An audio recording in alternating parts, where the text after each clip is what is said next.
Welcome to the Emerging Minds Families Podcast. Hi, I'm Nadia Rossi and you're listening to an Emerging Minds Families podcast. What comes to mind when you think of your local cafe? Is it a place where you run to grab a coffee on the go, or is it somewhere to stop and visit for a while? For those who are feeling isolated, it might be a place to find company and a sense of community. This is absolutely the case for our guests today. The Pear Cafe is a local community cafe located in the suburb of Alberton in South Australia. It hosts regular community-driven events, conversations, workshops, and get-togethers that aim to connect people of all ages and generations. Joining us today is Annemijin, Carol and Leonie. Annemijn is the Neighbourhood Engagement Officer at the cafe, and Carol and Leonie are patrons of the cafe who have a wonderful story of finding true connection in an unexpected place. Thank you for joining us today, all of you. Annemijn, I was wondering if you could start by telling us a bit about the cafe and how it came to be such a hub for the community. Sure. Well, it all started in 2017 when the owners of a beautiful shopfront house in Alberton, right near the train station, realised that a neighbour had passed away in hospital and they didn't find out for several weeks afterwards. And it was a bit of a realisation of how little contact there was on a regular basis between the neighbours. And they felt sad about that, felt like that was something that they would really like to change. And they'd had this front room that was overlooking the street under a veranda, and for years they'd thought about, like, wouldn't it be nice if we did something that brought people together, and this sort of spurred them into action. And so they hosted a couple of community meetings where they letterbox dropped everyone and invited people to come along and talk about what that space could be. And I think initially Christy, who's one of the owners, thought, oh, maybe a yoga studio would be nice, like right next door. But when they brought people together, they all said they wanted coffee. Like, it was pretty unanimous. And there wasn't another coffee shop in Alberton, definitely not anything in walking distance. And so Joost and Christy embarked on a journey of opening a coffee shop, neither of them having had experience of opening a business like that. And from the get-go,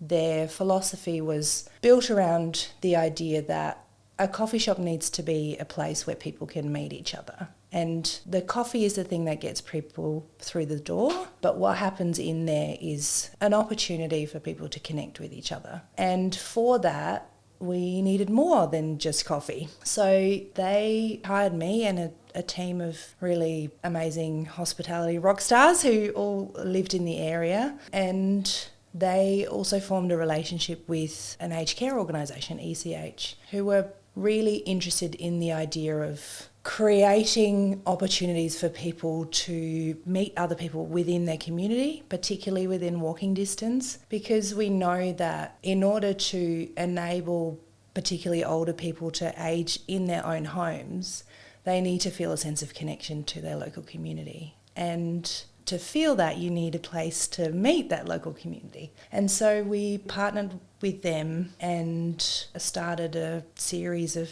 activities and workshops and things that came out of conversations with people initially around what they were interested in. And that's what we've been doing for 5.5 years. And how do you decide the programs? Like, do people just approach you for the activities, or do you put a call out? Like, how do you program it? Yeah, it's a real combination of those things. So we occasionally put a call out and go, does anyone have anything they want to offer to the community? Like, do you have any skills or passions or particular interests? Would you like to learn a particular thing? But a lot of it is around, or comes out of, the relationships that we build with people and getting to know them, getting to know what they're interested in, getting to know what their skills are, what resources they want to share with people, and really creating an environment where anyone who has an idea can come and talk to us about it. And we tend to say yes to everything and try and make it happen. And sometimes things fail and nobody shows up. And sometimes, like Carol's case, it becomes a regular activity that people come to for years on end. So that's... Carol, what's that regular activity? I lead a Tai Chi group on a Friday morning, and normally I have about 12 to 14 people come along. We do it under the veranda that's just down from the cafe, and everybody seems to enjoy it. Usually half of my group stay back and have coffee afterwards and create that extra connection, not only with the common interest in Tai Chi, but just making friends. And it's really rewarding for me to be able to share something I'm really passionate about. When I visited, and we were even talking, behind me I could hear that staff interacting with people coming in, and it felt more than just your regular cafe. The conversations that I could hear between the staff and people ordering coffees, it felt like there was a purpose behind it. Or is that something that you keep in mind, or is that like a bit of an ethos that you have with your baristas and the people? It's more than just making coffee? Yeah, absolutely. The staff that we hired over the years, we have a very small team, but we mainly have chosen people who don't necessarily have hospitality experience, but who are good with people, because it's what makes people come back is that relationship that you build, whether that is with us as baristas or community workers or other patrons. The design of the cafe is very deliberate as well. We have this long bench along the wall, and the counter is opposite that, and so what that creates is a physical space in which the barista can be part of people's conversations. And so we do that a lot, and it's part of getting to know people. It's part of being a community, and it's really wonderful. What role do you think community members play in the success of the cafe? It's absolutely crucial. Like, if people don't participate or don't contribute, then there's successful project. And people like Leonie and Carol, they make other people feel really welcome and engage in conversations with new people that come through the door and make people feel like they've come home. That's a very special thing. And I think a lot of the people that come regularly to the Pear, either as an activity participant or as a regular customer, they feel that sense of responsibility to the community and to making people feel welcome, and regardless of how often you come or how old you are or what your background is. And Carol, can you tell us a bit about how you found the Pear Cafe and what keeps you coming back? I heard about the Pear from a friend, and then also read about it in the local paper, and my partner and I decided one day, we'll go around and try this new coffee place, which we did. And I walked in and there was a knitting group happening, and I was asked if I knitted. I said, not for a long time, and I was handed needles and wool, and so that was first regular activity I became involved in. And then later that year in September was when my Tai Chi group started up. So we just go around there several times a week and have coffee and always find somebody new to chat to. Yesterday I was chatting to a young couple and their little child, and I told them the story about my relationship with Leonie, and they were kind of blown away that this cafe has created that sort of thing. And just love the cafe, love what it's brought to the community, and to see people just relax and feel at home, as Annemijin said, it's just like your second home. And do you feel that maybe people that may have felt isolated at home in the area, or maybe not knowing how to make that connection, do you feel like you are seeing people coming to the cafe and then coming back? Oh, for sure. Yes, you see familiar faces there all the time, and you just get to chat to, anybody and everybody. My partner calls me have a chat. I just like people, and like to feel that they're happy, and I like to feel happy. Yeah, there's nothing wrong with that. We might talk about your relationship. So, Leonie, how did you find the cafe? My little one spent 4 weeks in hospital when she was born. So when she was out in the world, we didn't want to stay at home and keep her isolated, I suppose. We went for a walk one day looking for this cafe that my partner had heard about. And I suppose from the first day going in, everyone was very interested in, how did you find us? And who are you? And where do you live? And how old's the little one? And what's her name? And it was a lovely welcome to this coffee shop. It wasn't, what's your order? Latte, here you go, thanks. So of course we wanted to go back. And it was a few months after that we met the new grandparents, Carol and Barry, and also a lot of mum friends, mums in the area that went during the day for coffee with their kids. It's nice if you're not part of a mother's group when the babies are first born, you create your own through the people that go through the Pear. Kids that might be a year or two younger than Ammy, we've still connected with, and it's brought a lot of friendships where you're living close by. I suppose that's the main part as well, where people are and they're near to your house. You're not, come on, let's get in the car, I've got a friend that's 20 minutes away. We're all really local, and it's just a beautiful place to be, which wasn't quite your question. I've gone off track. That's fine. We want to hear all about it and how your time at the Pear Cafe started, and then how it's evolved into this amazing connection that both you and Carol have, so we can talk about that. When did you meet Carol and her partner Barry? It's a bit of a blur. It feels like she's just sort of been part of our life since Ammy was born. I don't know whether Carol remembers better. No, I know it was definitely before her first birthday. Yeah. So you're still Early kind of days. in that early mother... Yeah, before she was Gorgeous probably stage. 5 months old, we'd met you. And through Carol being have a chat, she introduces herself, and again, you know, how are you, where do you live, and what's the baby's name, and how old is she, and those sorts of questions just started the conversation, and the friendship developed. It's been really nice now that my daughter's 5. She doesn't need it so much, but when I used to go down there, even Annemijin was part of it. I just need a break.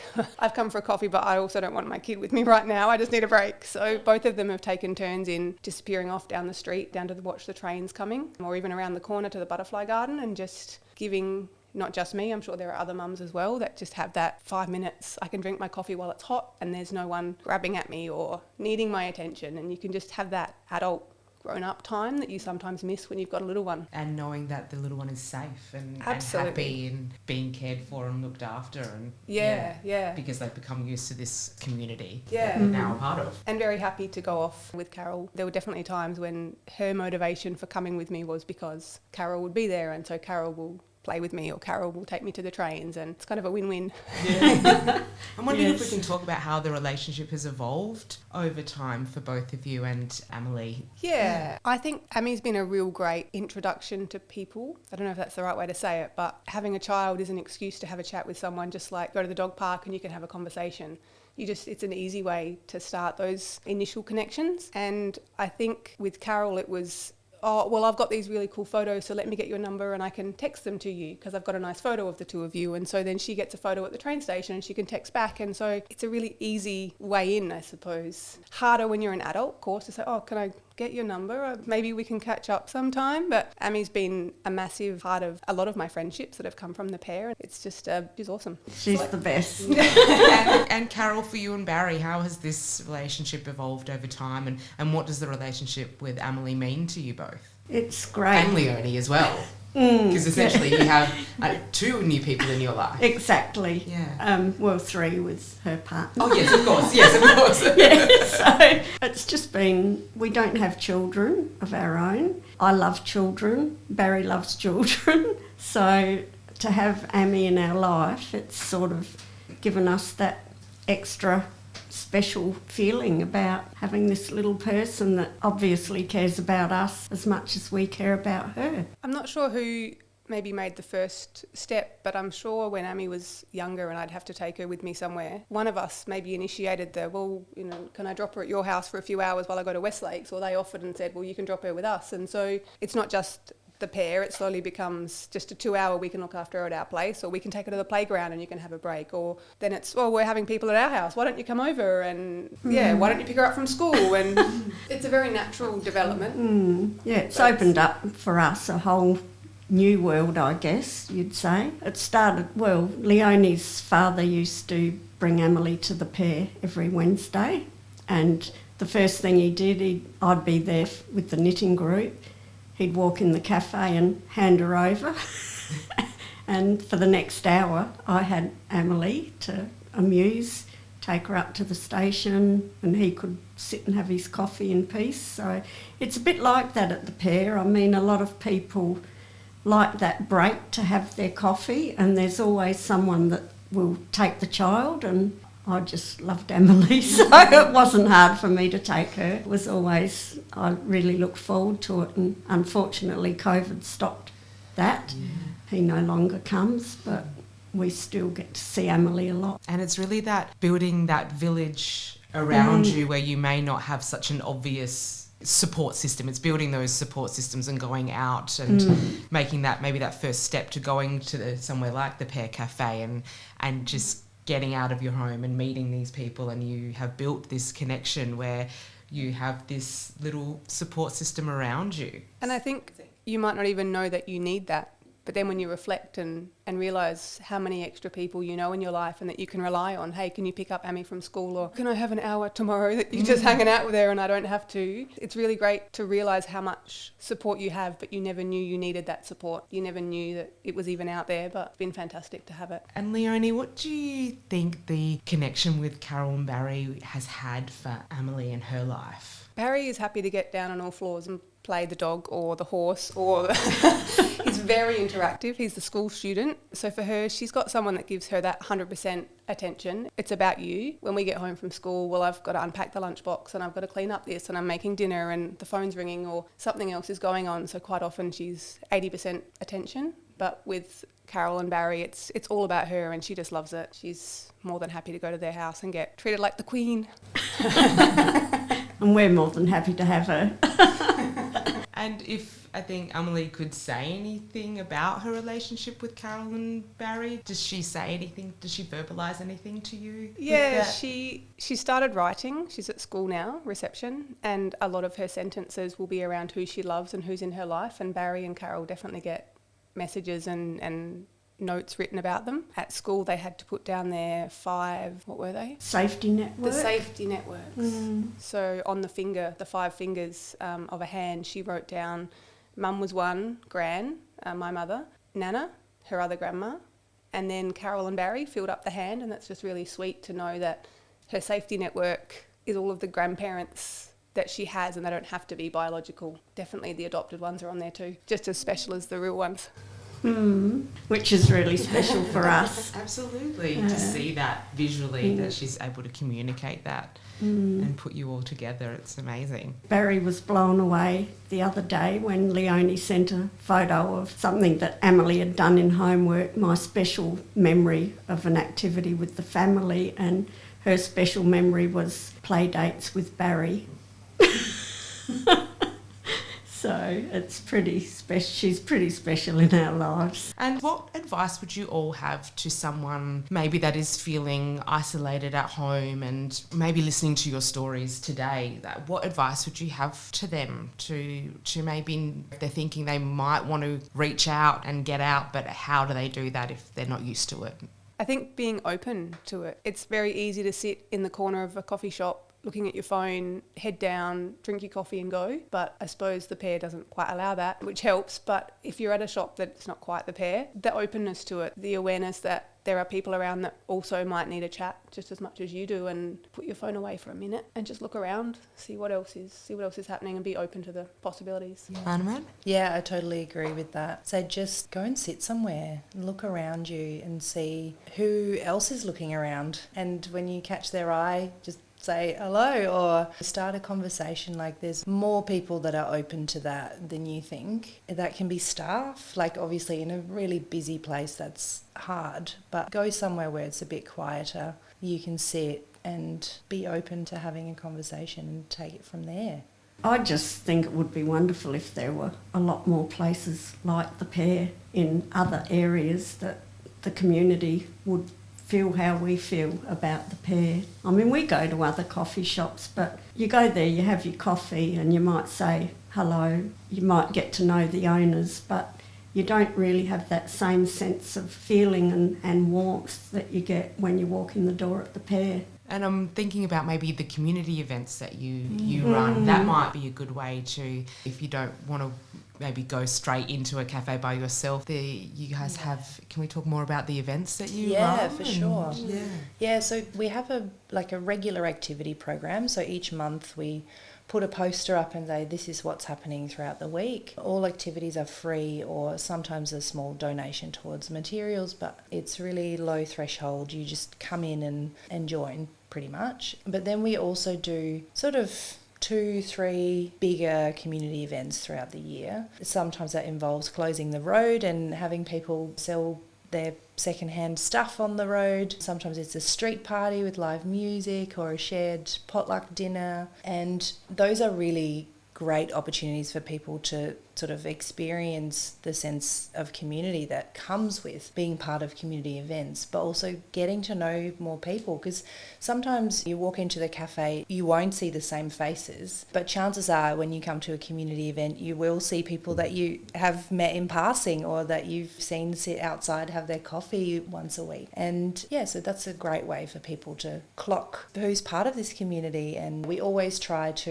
in the way that we set those events up, we try to create opportunities for people to mingle and sit at each other's tables and really sort of spontaneously connect with each other. If someone's listening today and they're wanting to get involved in the cafe, are there ways that people can, like if they've got a program, like an activity they'd like to offer, or how do you suggest people make that connection with you? Oh, please do. Like, just tell them to come in. Yeah. Please come in. Come and have a chat to us. Anyone who works in the cafe is part of what we do. So your barista will put you in touch with me or one of my colleagues. You can email us. You can go to our website. And subscribe to our newsletter. Send us a message on Facebook or Instagram. Give us a phone call. It really doesn't matter how you reach out. We will sit down with you, have a coffee, and just chat about your idea, what it needs, like what your expectations are, what you need from us, like how we can promote or support your activity, and then we'll make it happen. We'll put all of those in the show notes, your Facebook and your website and email, and people can contact you through that, hopefully. You mentioned that the events were free, and that's something that is accessible to everyone. Yeah. Are there any other programs or initiatives you have that help people that can access the cafe? So I think you're talking about the pay it forward system. So one thing that we were very clear on from the beginning was that we don't want to expect people to financially put themselves out in order to participate in the community building that we're doing, which means that we're very happy for someone to come in and not buy a coffee, come to an activity and not buy a coffee. It also means that we have a pay it forward system where people can get a coffee that someone else has already paid for. And that system has created an opportunity for people to contribute towards other people being included and participating, which is really lovely. And it's evolved over time, and during COVID they became COVID coffees, and we delivered coffees to people who were isolating, and people could ring up or email us and go, oh, it's day 3 and I haven't had a coffee, could I have one? And then we'd get a neighbour to drop it off at their house. But yeah, if someone's going through a hard time, everyone is there to support them in whatever way, whether that is with a free coffee or a cup of soup or a conversation. Sounds amazing. What advice would you have to other cafes if they are wanting to become more community involved and follow the Pear Cafe's ethos? What advice would you have? It's probably twofold. I think it's important to note that we couldn't do this kind of work without external funding. So we have external funding through the federal government from the Department of Social Services. We have a partnership agreement with ECH, and we also get project funding for specific projects through other organisations or other state government bodies. So that's obviously something you need to find money for it somewhere. But in terms of like what existing barista staff can do, I think that feeling that you described about while we were having a conversation at the cafe, just our staff get to know the people that come in, and they ask questions about who they are and where they live and what their connection to this area is, and they remember their coffee orders and they remember their names and their kids' names or their dogs' names. They know when people are new in the area, and that relationship building is something that anyone can do, and you can do that from behind the coffee machine, but you have to be willing to maybe make someone else wait a minute longer because you've just asked someone a question about who they are. And that's the commitment that you have to make as a cafe. From a mum point of view, the Pear's always had a small area for the kids, whether it's some blocks or some cars, and there's some books and some colouring things, and that's really important. It's nice to go somewhere and not think, oh, I've got to pack stuff to take and play with, and it's just been such an easy location that you can grab the snacks and go and know that everything is catered for. You can spend an hour there and she won't be bored because there is a small area for stuff for the kids, and I think it's an important space if you're wanting to have families coming in and staying for a while. Just a couple of books, doesn't take much, it's not a huge area, it's just enough to keep the kids engaged so that you can stay and you can connect, and you probably drink your coffee when it's cold anyway because you're a mum, but that's okay. Maybe they can reheat it, I don't know. Is there a microwave out the back? We'll just stick it in the microwave 20 seconds. It's not quite the same.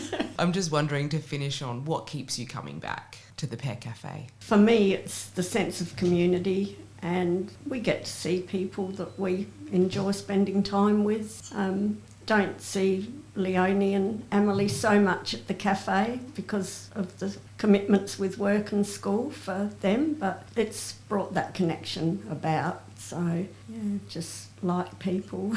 For us, it's supporting that local initiative. We could go spend money at some other bigger organisation and it's easy just to pick up and drive past, but it's nice to support what they're doing. And as little as we buy coffee these days, because we are busy with school and work, if you had a choice, that's where we'd go every time. That's where we want to spend our $14 every time we go. What keeps me coming back is the people. And for me, working in such an environment, there's not a day that is the same. And I ride around the neighbourhood on my bike and I'll see 10, 15 people that I know. A few years ago I was literally like closing up the cafe on Christmas Eve and rode home and just rode around the neighbourhood going, Merry Christmas everyone!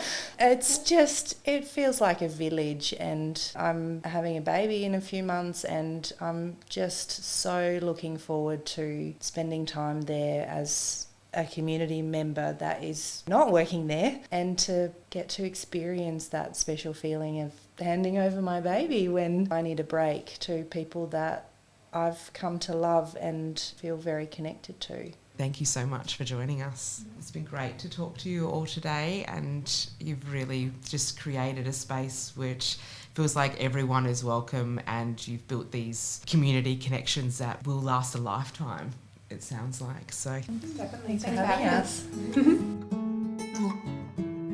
Visit our website at www.emergingminds.com.au/families for a wide range of free information and resources to help support child and family mental health.